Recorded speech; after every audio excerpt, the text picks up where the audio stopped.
On peut être différent et solidaire. Par exemple, au rugby, il nous faut des grands, des gros, des rapides, des moins lents, des techniques, des maladroits, mais ensemble, ils ont un but commun.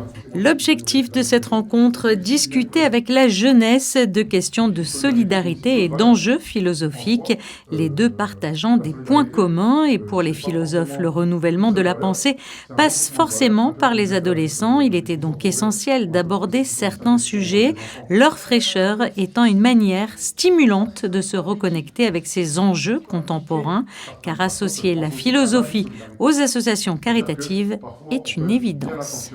Ça se combine bien, mais je résisterai à la tentation à laquelle pourraient céder certains d'opposer théorie et pratique avec des intellectuels d'un côté qui seraient que intellectuels et puis des acteurs sociaux qui seraient que tournés vers des pratiques. Je pense qu'il y a beaucoup d'intelligence dans les pratiques. Je pense que la pensée aussi est une pratique. Et donc de ce point de vue-là, on se retrouve assez aisément, oui. J'ai beaucoup aimé le monsieur avec qui on a parlé, qui nous a parlé de l'association avec laquelle il travaillait, la MADS, où ça nous a apporté un point de vue sur ce qu'il fait, les actions qu'on peut faire pour nous plus tard. Et ça nous a beaucoup plu. Et ça nous permet pour plus tard déjà de nous projeter dans un avenir proche sur ce qu'on peut faire. Et ça nous offre aussi d'autres possibilités pour nos métiers. C'était vraiment une belle expérience d'échange et puis d'être en capacité aussi de faire passer quelques messages autour de la notion de liberté ou de l'empathie, du care. Ils ont des cours sur la justice, le droit, la politique, mais ce que j'aimerais voir avec eux, c'est ce que ça signifie au quotidien pour eux.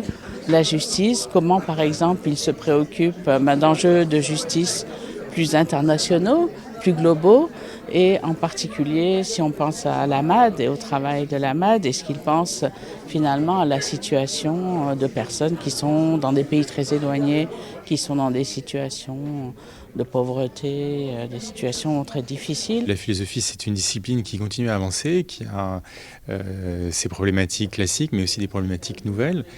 Et ça permet aux élèves de voir cette discipline vivante.